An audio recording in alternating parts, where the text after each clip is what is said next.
Hello YouTube, this is Rudy Davis. It's February the 22nd. It's a little bit after midnight. It's now Sunday. Got some people sleeping in the house, so I'm going to try to talk a little slow, not a little lower, and also a little slower. This video is going to have a very simple message. The message is simply get prepared. Many of you have already seen videos like this, I would assume, and so even if this video gets to even one person that hasn't heard this message, then it will have been worth my time. But you know, I don't even know where to start. You know, basically no one can predict the future, right? No one can predict what tomorrow will bring. We can only look around us and try to identify the things that are happening and project what might happen. I have a son who's 19 years old that got his Eagle Scout. He went through all the Boy Scouts and you know, managed to become an Eagle Scout. And one of the things that I learned is that the Boy Scout motto is be prepared. So it doesn't hurt to be prepared. It doesn't hurt to prepare for potentially bad things that might happen and hope for the best. I think that's a good thing to do. And certainly with all the things that are going on in our government and in our society today, it doesn't hurt to be prepared. So I'll probably title this message, title this video, Get Prepared. An example is, you know, I don't have any money in the Dow as far as any securities, but the Dow Jones Industrial Average has now dropped from 14,000, a high of 14,000. We're down near 7,000, so that's nearly 50%. And gold is it's just a few points off the highest it's been in human history. Our markets are in a very vulnerable position. If you were trying to bring about a financial Armageddon to America, we're in a very weak position right now. I mean, and what concerns me most is that some of the people who's been the loudest and the most accurate in predicting our financial course over the past 7-8 years, the Peter Schiffs of the world, Gerald Celentes, Jim Sinclair, Jim Rogers, I'm sure I'm going to miss some. They've been right on the money. I mean, they've called the downfall of the Dow. They've called the rise in the precious metal market, gold and silver. And these people are now predicting, you know, we're talking about social upheaval events.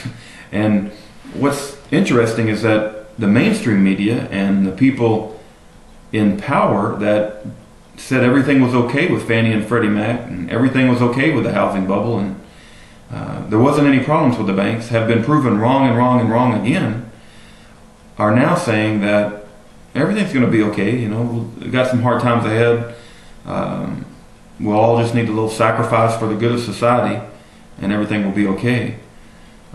But those are the same people that didn't predict any of the stuff that has happened. They have not been truthful with the American people on any of the events that have already happened.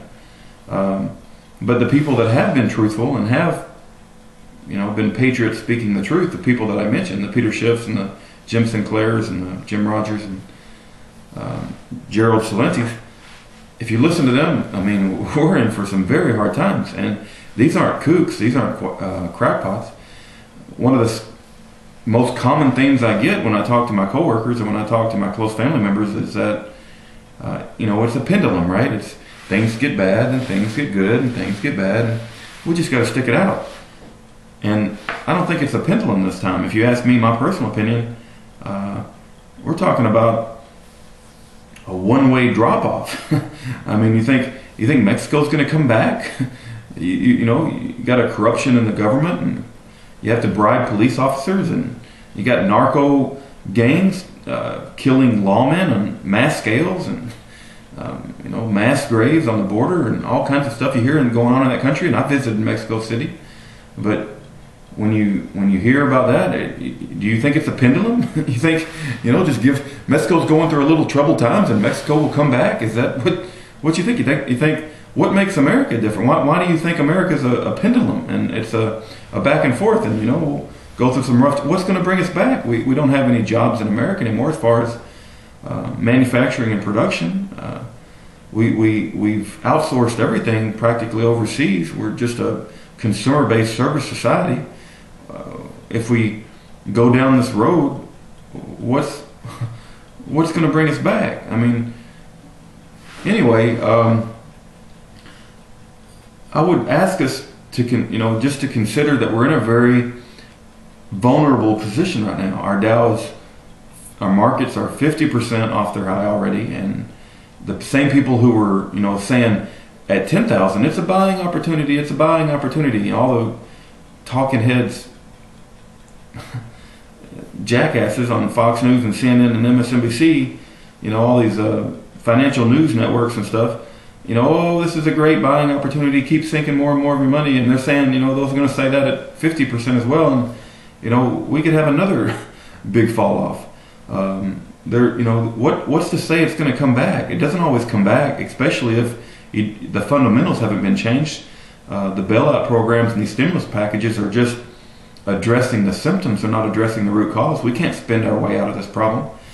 So I want to get to the heart of the message. I kind of ramble on here a little bit, but we need to get prepared. I mean, if you have close family members and you have close coworkers or people that you care about, get prepared. And what does that mean? That means think about what you would do if the stores don't have all the items that they currently do in stock. And what if the banks are no longer open and you can't get to your money?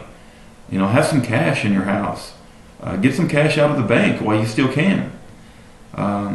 Get some food. Get a food reserve in your house. Have a water supply that'll get you through a few weeks at least. Have food and water and maybe some cash at your house. I don't know. Make sure you exercise your Second Amendment right. Get a firearm for protection. Go out and get a ton of ammo, as much as you can afford. I mean, and get prepared. Get prepared to be self-reliant for a few months in the event that we do have a social upheaval situation. I hope and pray to God every night that everything turns out okay and that America will wake up and we'll turn this thing around. But in the event it doesn't, let's adhere to the Boy Scout motto: be prepared. So it certainly doesn't hurt to be prepared. And if this message even makes it to one person who hasn't seen all the other messages of the people that I pay attention to and respect and think are straight shooters, then it was worth it. It was worth the time. We're in a very vulnerable position right now, in my opinion.